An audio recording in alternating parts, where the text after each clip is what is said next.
The banquet room at La Andana was full of people on Thursday to celebrate the life of a man who had a big impact on the town of Burlington and to help the next generation of students succeed. It was the Burlington Area Chamber of Commerce's annual Harold DuLong Scholarship Luncheon. Harold was a partner with the law firm Reber and Bronstein from 1973 until his untimely death in a bicycle accident in Italy in 2004.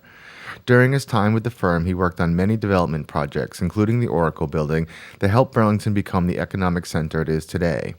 He was also a Burlington High School graduate, and he refused to work on projects that he felt were bad for the town.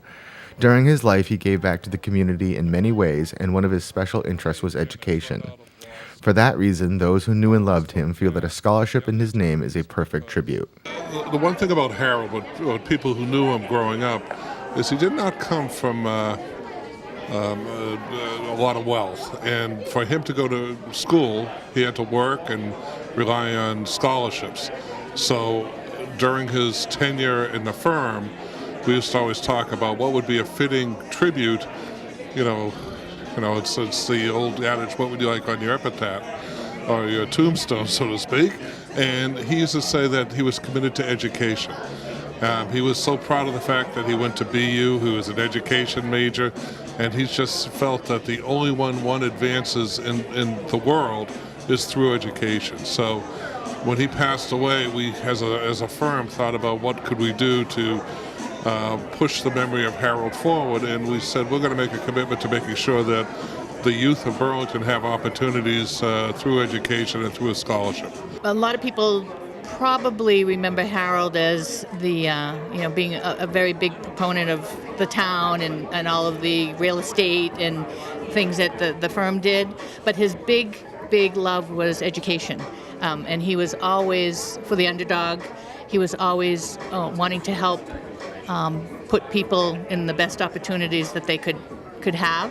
And so to have people together in his name in honor of him as a tribute for education for kids is perfect.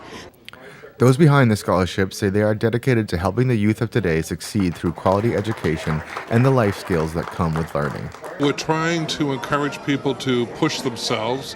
As my partner Dennis McKenna said, one thing about Harold was to take a different view of different facts and circumstances, and those who he surrounded himself tended to think that way. And Harold and I would probably agree that if you learn how to think, you can solve any problem. And so we want the money to be used for students in Burlington to pursue higher education that teaches them how to think, because as Dr. Mayberry said, once you learn how to think, you can do almost anything. So that's our mission. Finally, the luncheon is also an opportunity for family, friends, and associates of Harold to come together and remember the man they say did so much for the community. Well, I think you see that most of our events, they're heartfelt. This is a heartfelt event. It isn't one that people don't, people look forward to this event. When they come in here, they see friends that maybe they haven't seen in a while, and we talk about the partnerships in the business community turn into friendships, and it really leads to charitable giving and great relationships that people love getting together. It's just amazing. This is Harold's been 14 years that he's passed, and so this event is just a wonderful tribute to him over the years. And as I said in my very brief remarks, because I could go on and on, his spirit is with us because of so many people he worked with, so many people he participated on boards and committees, and he was a good guy, and he helped a lot of people. He was like the Pied Piper of Burlington, so everybody would follow him. They'd try to get on a particular mission. If Harold was on it, everybody would want to do it as well. So to see everybody here just brings him back to life. And so he's never really gone. And when you talk about people and you reminisce and you tell stories, they're still with you. At the Harold DuLong Luncheon at La Andana, I'm BNEWS Director Rich Hosford.